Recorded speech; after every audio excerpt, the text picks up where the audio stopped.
इस वीडियो को लाइक करें, हमारे चैनल को सब्सक्राइब करें और बेल आइकन ज़रूर प्रेस करें हमारे लेटेस्ट वीडियो के अपडेट जानने के लिए।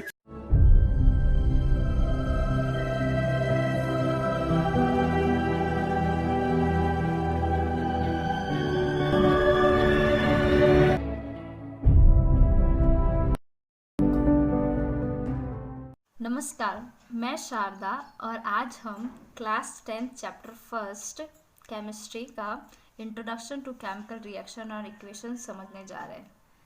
इस चैप्टर में सबसे पहले हम पढ़ेंगे फिजिकल एंड केमिकल चेंज के बारे में। स्टार्टिंग हमारा यहीं से स्टार्ट है, physical and chemical change. Chemical change क्या होता है? केमिकल चेंज क्या है? वन और मोर न्यू सब्सटेंस, ऐसा चेंज जिसमें आप ये कह सकते हैं कि एक या एक से ज़्यादा कोई नया सब्सटेंस बन रहा है। वन और मोर न्यू सब्सटेंस जो कि जिसके साथ हमें फिजिकल प्रॉपर्टीज़ अलग देखने को मिलती है, केमिकल प्रॉपर्टीज़ देखने को मिलती है। अब ये फिजिकल और केमिकल प्रॉपर्टीज़ क्या होता है? फिजिकल प्रॉपर्टी या फिर मास में चेंजेस आ रहे होंगे, बदलाव आ रहा होगा, या फिर वॉल्यूम में बदलाव आ रहा होगा, या डेंसिटी में बदलाव आ रहा होगा, या फिर फिजिकल प्रॉपर्टीज में हम ये भी कह सकते हैं, हो सकता है इसका बॉइलिंग पॉइंट ज़्यादा बढ़ रहा हो या घट रहा हो, या इसका मेल्टिंग पॉइंट तेज या कम हो रहा हो। तो अगर इनमें से कोई भी चेंजेस आपको देखने को मिलता है तो आप इसको क्या कहोगे? फिजिकल प्रॉपर्टीज में चेंजेस आ रहा है। केमिकल प्रॉपर्टीज में आप क्या कहोगे? अगर वो किसी चीज़ के साथ रिएक्ट हो जा रहा है, किसी के साथ मिलकर कोई नया चीज़ बना रहा है, जैसे वाटर के साथ रिएक्ट हो जा रहा है, या फिर किसी फ्लेम के साथ वो बर्न हो जा रहा है, जल जा रहा है, ठीक है, आग में, मतलब आग के साथ वो रिएक्ट होके जल जाता है, या कुछ इस तरीके से चेंजेस आने लग जाते हैं, तो उसको केमिकल चेंजेस कहा जाता है। नेक्स्ट है फिजिकल चेंज। फिजिकल चेंज क्या होता है? जिसमें कोई भी नया सब्सटेंस क्रिएट नहीं होगा, नो न्यू सब्सटेंस क्रिएटेड, ठीक है, कोई भी नया सब्सटेंस नहीं क्रिएट होगा। और लेकिन हाँ, इसमें ये कह सकते हैं कलर चेंज हो सकता है, उसका स्टेट मतलब क्या हो सकता है वो सॉलिड से लिक्विड में चेंज हो जाए, लिक्विड से गैस में चेंज हो जाए, गैस से वापस सॉलिड, किसी में भी, इन तीनों चीज़ों में से किसी में भी बदलाव हो जाए तो उसको क्या क्या कहेंगे? Change in state. तो अगर इन दोनों में से कुछ भी हो जाएगा तो उसको क्या कहेंगे? Physical change. जैसे एग्जांपल में यहाँ पे हमने क्या किया? आयरन, ये क्या है हमारा? आयरन को हमने किसके साथ रिएक्ट किया है? कॉपर सल्फेट के साथ। अब इन दोनों को हमने रिएक्ट करवा रहे हैं, और रिएक्ट करवाने के बाद हमारा कोई नया प्रोडक्ट बन रहा है जिसका नाम क्या है? Ferrous sulphate plus copper. अब इसमें देखेंगे कि क्या हो रहा है, चेंजेस कौन कौन से, कैसे केमिकल चेंज हो रहा है, कैसे फिजिकल चेंज हो रहा है। तो सबसे पहला केमिकल चेंज में अभी हमने क्या बताया? कोई नया सब्सटेंस क्रिएट होता है। तो यहाँ पे दो नए सब्सटेंस क्रिएट हो, इनको आपस में रिएक्ट करके दो नए सब्सटेंस कौन सा रिएक्ट हुआ है? एक है फेरस सल्फेट और दूसरा क्या है? कॉपर। तो यहाँ पे क्या लिखेंगे? Ferrous sulphate plus copper. तो ये दो नए सब्सटेंस है, दो चेंजेस होने के बाद दो नए सब्सटेंस बने, इसका मतलब इसमें क्या हो गया? केमिकल चेंज हुआ। क्या इसमें फिजिकल चेंज भी हुआ? तो हाँ हुआ। यहाँ पे ब्लू कलर का जो कॉपर सल्फेट था वो चेंज किस में हो गया? ग्रीन कलर में। तो यहाँ पे फिजिकली चेंज में क्या कह सकते हैं? ब्लू किस में चेंज हो गया? ग्रीन कलर में चेंजेस हो गया। ये रहा हमारा दोनों चीज, फिजिकल और केमिकल चेंज यहाँ तक। अब नेक्स्ट स्टार्ट करते हैं केमिकल रिएक्शन। केमिकल रिएक्शन क्या होता है? केमिकल रिएक्शन एक तरीका केमिकल चेंज है। केमिकल चेंज मतलब कि कोई नया सब्सटेंस क्रिएट हो रहा है, किसके साथ? न्यू प्रॉपर्टीज के साथ। मतलब उसके जो प्रॉपर्टीज होंगे वो नए होंगे, कुछ भी प्रॉपर्टीज हो सकता है कलर चेंज होकर आया हो, या फिर उसका स्टेट चेंज हो गया, कुछ भी चेंज हो गया होगा। तो इस टाइप के रिएक्शन को आपस में जब रिएक्ट होता है तो उसको हम क्या कहते हैं? केमिकल रिएक्शन कहा जाता है। अब जैसे एग्जाम्पल में देख के साथ, जैसे मैग्नीशियम को ऑक्सीजन के साथ रिएक्ट किया तो क्या बन गया? मैग्नीशियम ऑक्साइड बन गया, ठीक है।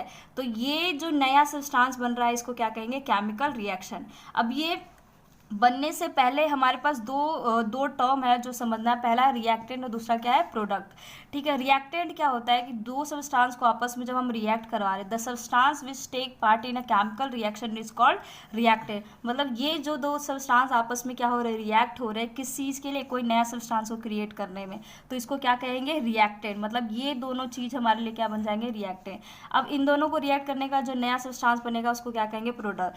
तो प्रोडक्ट का मतलब क्या समझ रहे हैं? New substance produce as a result of chemical reaction. कोई नया सब्सटेंस बन रहा है, किसके बाद? रिएक्शन होने के बाद। ये दोनों आपस में रिएक्ट होकर जो नया सब्सटेंस बन रहा है उसको क्या कहेंगे? प्रोडक्ट बन गया। तो फाइनली दोनों चीज़ों को समझने के बाद हम कहेंगे ये केमिकल रिएक्शन हमारा कंप्लीट हुआ, जिसमें आपका क्या हो गया? रिएक्टेंट भी होगा और दूसरा क्या होगा? प्रोडक्ट भी होगा, ठीक है। तो ये चीज़ है। अब नेक्स्ट समझते हैं कि क्या कैसे पता चलेगा कि क्या क्या कैरेक्टरिस्टिक, मतलब लक्षण क्या क्या हो गए कि केमिकल रिएक्शन कैसे हो रहा है, कैसे पता चलेगा। तो उसके बहुत सारे हम क्या डेटा है हमारे पास जिससे हमें पता चलेगा केमिकल रिएक्शन हो रहा है। सबसे पहला गैस निकल रही होगी, इवोल्यूशन ऑफ गैस होगा, या प्रेसिपिटेशन का फॉर्मेशन होगा, बनेगा, या फिर कलर में चेंजेस आएंगे, या फिर टेम्परेचर में चेंज आएंगे, या फिर स्टेट में बदलाव होगा, मतलब सॉलिड से या फिर लिक्विड में, लिक्विड से गैस, या गैस से लिक्विड, या लिक्विड से सॉलिड। इनमें से कोई भी बदलाव होगा तो हम क्या कहेंगे कि केमिकल रिएक्शन हुआ है।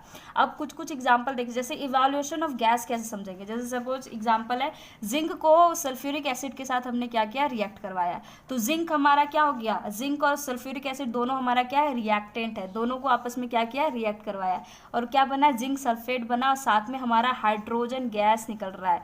ठीक है, तो गैस जैसे निकल रहा है इसका मतलब हम क्या कहेंगे कि वो कैसा हो रहा होगा, उसमें केमिकल रिएक्शन हो गया है। ठीक है, तो कोई भी गैस होगा, hydrogen gas, CO2 gas, oxygen gas, कोई भी गैस होगा तो हम कहेंगे केमिकल रिएक्शन हो रहा है। सेकेंड चीज है प्रेसिपिटेशन। प्रेसिपिटेशन होगा तो हम उसको क्या कहेंगे कि उसमें भी केमिकल रिएक्शन, जैसे प्रेसिपिटेशन। सेकेंड चीज है प्रेसिपिटेशन का मतलब क्या होता है।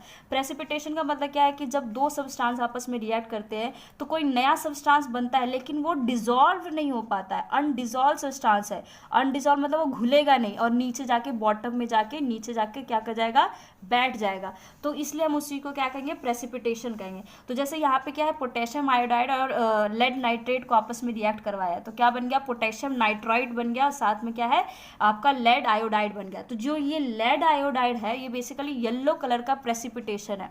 प्रेसिपिटेशन मतलब ये घुलेगा नहीं, जब आप मिश्रण को देखेंगे तो वो कैसा कलर का होगा, येलो कलर का है, वो बैठेगा नहीं, बैठा हुआ रहेगा, मतलब बॉटम में बैठा हुआ रहेगा, वो घुलेगा नहीं सॉल्यूशन के साथ। थर्ड चीज है कैसे पता चलेगा केमिकल रिएक्शन हो रहा है, कलर में बदलाव आएगा। कलर में कैसे बदलाव हो सकता है कि पिंक से ब्लू, ब्लू से कुछ भी कलर में चेंज हो जाए। तो जैसे सपोज एक सब्सटेंस लेते हैं पोटेशियम डाइक्रोमेट, जिसका कलर ऑरेंज कलर का होता है। ठीक है, तो ऑरेंज कलर का उसका कलर होता है। अब उसमें क्या किया हमने, सल्फ्यूरिक एसिड डाल दिया, सल्फर डाइऑक्साइड हमने डाल दिया। अब सल्फर डाइऑक्साइड जैसे ही हमने उसके ऊपर डाला है तो सल्फर डाइऑक्साइड डालने के बाद उसका जो ऑरेंज कलर था वो किस में कन्वर्ट हो जाता है, पूरा ब्लैक में कन्वर्ट हो जाता है। तो इसका मतलब ये पता चल रहा है कि उसमें क्या हो रहा है, केमिकल रिएक्शन हो रहा है। ठीक है, तो ये चेंजेस भी हमें बताता है केमिकल रिएक्शन हो रहा है। फोर्थ चीज क्या बताया कि टेम्परेचर में चेंज आएगा। किस में चेंज आएगा, टेम्परेचर में। टेम्परेचर में चेंज कैसे आएगा, जैसे हमने एक हार्ड ग्लास लिया है। ठीक है, हार्ड ग्लास में क्या है, हमने लिया है क्विक लाइम लिया है जो कि कैल्शियम ऑक्साइड होता है। ठीक है, कैल्शियम ऑक्साइड लेते हैं, अब उसमें क्या किया हमने, थोड़ा सा पानी मिलाने की कोशिश की। पानी मिलाते उसमें क्या होगा, बहुत ज़्यादा बहुत अमाउंट में हीट निकलना स्टार्ट कर देगा। ठीक है, तो हीट निकलने का मतलब क्या होगा कि टेम्परेचर हमारा क्या हो रहा है, बढ़ जा रहा है। टेम्परेचर हमारा क्या हो गया, बढ़ गया। तो ये भी एक तरह का इंडिकेशन है कि हमारा केमिकल रिएक्शन हो रहा है। और नेक्स्ट जो लास्ट कैरेक्टरिस्टिक है वो क्या था, स्टेट में चेंज होगा। स्टेट में चेंज होगा उसके लिए कैसे समझेंगे, स्टेट में बदलाव कैसे आएगा। स्टेट मतलब सॉलिड चेंज, कुछ ना कुछ चीज़ें लिक्विड या गैस में चेंज होगा। जैसे यहाँ पे हमने कैंडल रखा है। ठीक है, ये कैंडल है। अब ये मोमबत्ती को जब हमने जलाया तो मोमबत्ती खुद भी एक क्या होता है, एक सॉलिड होता है। अब उसमें से निकलने वाला जो मोम होता है वो पहले किसकी फॉर्म में होता है, लिक्विड की फॉर्म में हो रहा है। और वो जो फ्लेम निकल रहा है, जो जल रहा है, वो क्या हो गया, कार्बन डाइऑक्साइड की फॉर्म में बाहर। तो ये तीनों चीज़ें दिखा रहा है, हो सकता है सॉलिड चेंज हो रहा होगा लिक्विड में, लिक्विड फिर गैस में चेंज हो रहा है। तो ये सारा कैरेक्टरिस्टिक आपका केमिकल रिएक्शन में, हम इन पाँचों कैरेक्टरिस्टिक समझकर हम समझेंगे कि ये केमिकल रिएक्शन हो रहा है। अब है केमिकल रिएक्शन का टाइप्स पढ़ेंगे। टाइप्स में क्या है, बहुत सारे टाइप्स है, 5 तरह का टाइप्स है, प्रकार है। उसमें सबसे पहला प्रकार है आपका कॉम्बिनेशन रिएक्शन। कॉम्बिनेशन रिएक्शन क्या होता है, ऐसा रिएक्शन जब हम दो या दो से सब्सटेंस को आपस में मिलाते हैं और उससे एक सिंगल सब्सटेंस निकल के आता है तो उसको हम क्या कहेंगे, कॉम्बिनेशन। मतलब दो या दो से ज़्यादा सब्सटेंसेस को आपस में मिला रहे हैं तो उसको क्या कहेंगे, हम कॉम्बिनेशन रिएक्शन कहेंगे। ठीक है, तो यहाँ पे देखिए हाइड्रोजन है और एक तरफ क्या है, ऑक्सीजन। दो सब्सटेंस है, इनको आपस में क्या किया, रिएक्ट किया। अब रिएक्ट करने के बाद एक नया सब्सटेंस क्रिएट हो रहा है जिसका नाम क्या है, वाटर। ठीक है, तो ये जो रिएक्शन, इस टाइप के रिएक्शन को क्या कहेंगे, कॉम्बिनेशन रिएक्शन कहेंगे। ठीक है, अब जैसे C है प्लस O2, C कार्बन हो गया और O2 क्या हो गया, ऑक्सीजन। इन दोनों को जब मिलाया तो क्या बन गया, CO2। एक तरफ हाइड्रोजन और एक तरफ क्लोरीन है, इन दोनों को आपस में मिलाया तो क्या बन जाएगा, हाइड्रोक्लोराइड बन जाएगा। ठीक है, नेक्स्ट है डीकम्पोजिशन रिएक्शन। डीकम्पोजिशन में वर्ड आ रहा है किसी चीज़ का टूटना, कंपोजिशन को तोड़ना। कोई भी कंपोजिशन है, कोई भी मिलाप है, उसको तोड़ देना। कोई भी जुड़ी हुई चीज़ें उसको तोड़ रहा है। तो डीकम्पोजिशन में क्या है, कंपाउंड स्प्लिट्स इनटू 2 और मोर सब्सटेंसेस, दो चीज़ें टूट जा रही है एक से ज़्यादा। जैसे कि ये कैल्शियम कार्बोनेट है, उसको हमने हीट प्रोवाइड किया तो किस में टूट गया, कार्बन ऑक्साइड में और कार्बन डाइऑक्साइड में। ठीक है, तो ये हो गया आपका डीकम्पोजिशन रिएक्शन हो गया। ठीक है, उसी तरीके से एक एग्जांपल देख लेते हैं। जैसे ये है तो इसको अगर तोड़ेंगे तो किस में करेगा, KCl प्लस ऑक्सीजन में ये टूट जाएगा। तो ये भी एक डीकम्पोजिशन, एक सब्सटेंस किस में टूट रहा है, दो या दो से ज़्यादा में टूट जा रहा है, तो हम क्या कहेंगे, डीकम्पोजिशन रिएक्शन। नेक्स्ट है डिस्प्लेसमेंट रिएक्शन। डिस्प्लेसमेंट रिएक्शन क्या होता है, डिस्प्लेसमेंट मतलब वर्ड है, कोई चीज़ डिस्प्लेस हो रही है, हट रही है एक जगह से, तो उसको डिस्प्लेसमेंट रिएक्शन। जैसे एक एलिमेंट क्या करेगा, दूसरे एलिमेंट को हटा देगा, तो उसको क्या कहेंगे, डिस्प्लेसमेंट रिएक्शन कहेंगे। जैसे यहाँ पे कॉपर सल्फेट है, दूसरा क्या है, जिंक। ठीक है, तो ये जिंक है और ये क्या है, कॉपर सल्फेट है। अब कॉपर ने क्या किया है, जिंक को हटा दिया। ठीक है, और जिंक खुद यहाँ पे सल्फेट के साथ आ गया है। तो यहाँ पे देखिए कॉपर के साथ, कॉपर की जगह पे कौन आ गया, जिंक, और जिंक कॉपर अकेला रह गया। इसका मतलब जिंक ने क्या किया, कॉपर को हटा दिया और कॉपर अकेला रह गया। तो ये क्या हो गया, डिस्प्लेसमेंट, मतलब वन एलिमेंट किसको कर रहा है, दूसरे एलिमेंट को हटा दे रहा है, तो उसको क्या कहेंगे, डिस्प्लेसमेंट रिएक्शन। अब जैसे एग्जांपल है यहाँ पे कॉपर सल्फेट है, दूसरा मैग्नीशियम। अब देखो इन दोनों को कैसे डिस्प्लेस करेगा, तो मैग्नीशियम क्या करेगा, कॉपर को हटा देगा, तो यहाँ पे क्या हो जाएगा, मैग्नीशियम सल्फेट हो जाएगा, दूसरा क्या बन जाएगा, कॉपर। ये आयरन है, आयरन क्या करेगा, कॉपर को हटा देगा, FeSO4, और कॉपर हमारा क्या हो जाएगा, अकेला। तो जब एक सब्सटेंस दूसरे वाले सब्सटेंस को हटा देता है तो उसको क्या कहेंगे, डिस्प्लेसमेंट रिएक्शन कह सकते हैं। उसके बाद double displacement reaction. Double displacement reaction क्या होता है, जब दो कंपाउंड आपस में रिएक्ट कर रहे हैं और दोनों ही कंपाउंड एक दूसरे को हटाकर दो नए कंपाउंड को क्रिएट करते हैं।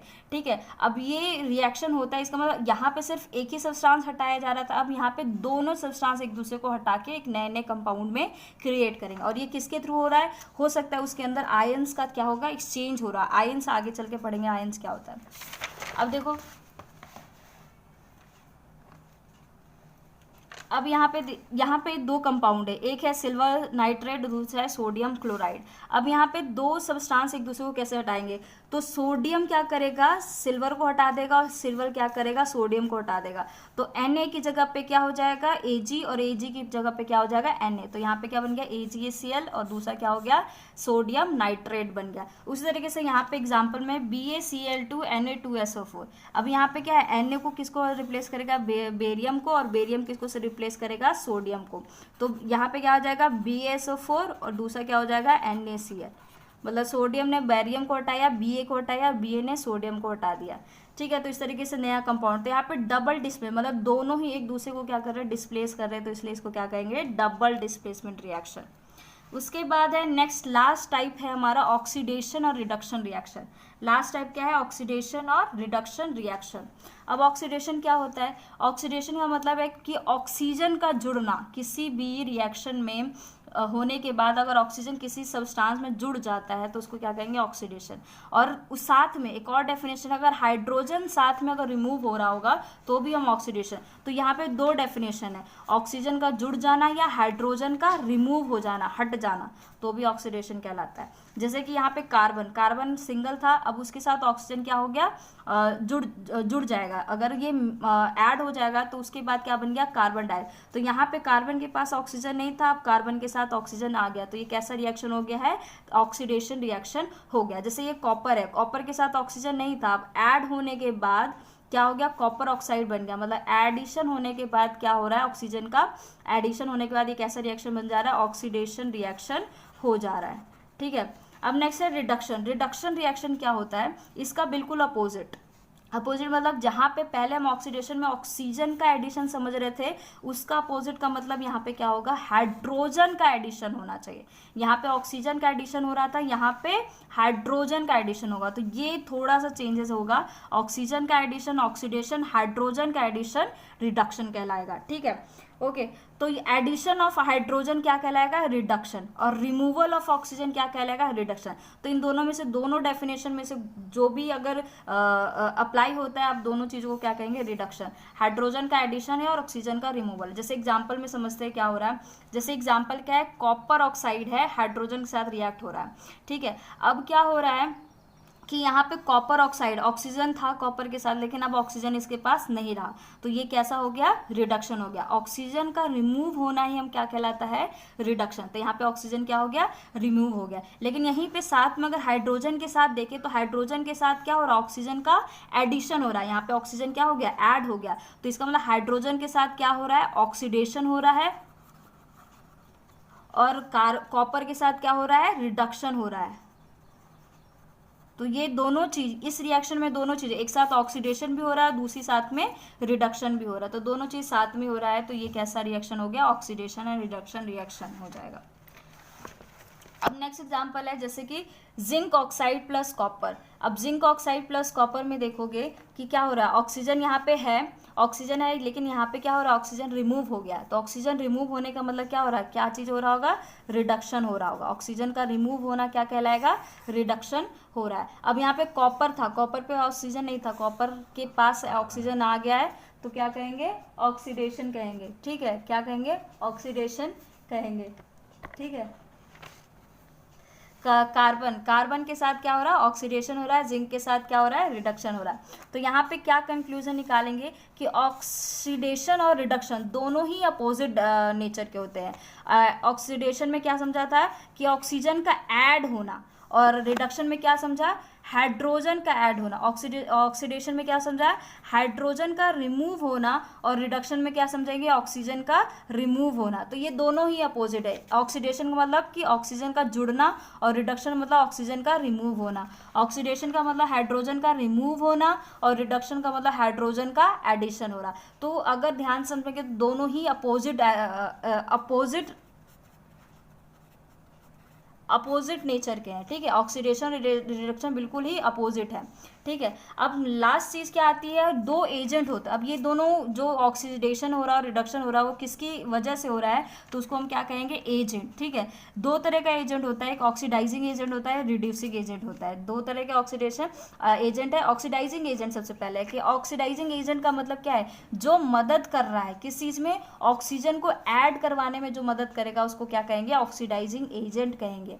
सेकेंड चीज़ है, दूसरा डेफिनेशन ये समझ सकते हैं कि ऐसा सब्सटेंस जो मदद कर रहा है हाइड्रोजन को रिमूव करवाने में। ठीक है, तो दो चीज़ है, सब्सटेंस, ऐसा सब्सटेंस जो ऑक्सीडेशन करवाने के लिए मदद कर रहा है उसको क्या कहेंगे, ऑक्सीडाइजिंग एजेंट, और हाइड्रोजन को रिमूव करवाने के लिए जो मदद करेगा सब्सटेंस है उसको ऑक्सीडाइजिंग एजेंट कहेंगे। तो इन दोनों में से दोनों डेफिनेशन आपका ऑक्सीडाइजिंग एजेंट के लिए माना जाता है। नेक्स्ट है रिड्यूसिंग एजेंट। रिड्यूसिंग एजेंट का मतलब क्या है, reduce the substance which gives hydrogen for reduction. Substance जो हेल्प कर रहा है या जो दे रहा है अपना हाइड्रोजन रिडक्शन के लिए उसको क्या कहेंगे, रिड्यूसिंग एजेंट। या फिर दूसरा डेफिनेशन ये हो सकता है कि ऐसा सब्सटेंस जो ऑक्सीजन को रिमूव करवाने में हेल्प कर रहा है उसको भी क्या कहेंगे, रिड्यूसिंग एजेंट कहेंगे। ठीक है, तो ये हो गया। तो जैसे एग्जाम्पल देके समझते हैं, कॉपर ऑक्साइड है, दूसरा क्या है, हाइड्रोजन है। ठीक है, अब यहाँ पे देखो, यहाँ पे क्या है, कॉपर ऑक्साइड, ऑक्सीजन है इसके पास। ठीक है, अब सपोज करते हैं कि मुझे हाइड्रोजन के साथ ऑक्सीजन लाना है। जैसे यहाँ पे हाइड्रोजन के साथ क्या हो रहा है, एडिशन हो रहा है ऑक्सीजन का। यहाँ पे हाइड्रोजन में ऑक्सीजन नहीं था, यहाँ पे हाइड्रोजन के साथ ऑक्सीजन है, तो मतलब हाइड्रोजन के साथ क्या हो गया, ऑक्सीडेशन हो गया। ठीक है, लेकिन ये जो हाइड्रोजन को ऑक्सीजन जो मिला है वो किसकी वजह से मिला है, इसकी वजह से मिला, कॉपर ऑक्साइड की वजह से मिला है। तो ये क्या बन जाएगा, इसके लिए ऑक्सीडाइजिंग एजेंट बन जाएगा। ठीक है, तो ये क्या हो जाएगा, ऑक्सीडाइजिंग एजेंट बन जाएगा। तो ये हो गया ऑक्सीडेशन इसके साथ हुआ, ऑक्सीजन कहाँ से प्रोवाइड मिल रहा है, तो इस वाले सब्सटेंस की वजह से हो रहा है, तो ये ऑक्सीडाइजिंग एजेंट बन जाएगा। ठीक है, सेकंड एग्जांपल समझते हैं। अब यहाँ पे क्या है, सल्फर डाइऑक्साइड है, ये हाइड्रोजन सल्फाइड है। अब इसमें क्या हो रहा है कि यहाँ पे हाइड्रोजन सल्फेट है, यहाँ पे क्या है, सल्फर डाइऑक्साइड। अब यहाँ पे ऑक्सीजन क्या हो रहा है, रिमूव हो रहा है। यहाँ पे सल्फर डाइऑक्साइड के पास ऑक्सीजन था पहले, अब उसके पास क्या हो गया, रिमूव हो गया। तो रिमूव होने का मतलब क्या हो रहा होगा, इसके साथ रिडक्शन हो रहा होगा। ठीक है, ऑक्सीजन रिमूव हो गया, इसका मतलब क्या हो गया, रिडक्शन होगा। अब ये ऑक्सीजन को लेकर कौन गया, तो इसको लेने वाला कौन है, ये हाइड्रोजन सल्फेट है। ठीक है, तो ये जो लिया है तो ये क्या बन जाएगा, रिड्यूसिंग एजेंट बन जाएगा। ठीक है, तो ये हो गया रिड्यूसिंग एजेंट। तो आज के लिए बस यहीं तक, नेक्स्ट टॉपिक के लिए अगला वीडियो देखें। आज के लिए बस यहीं तक। थैंक यू, धन्यवाद।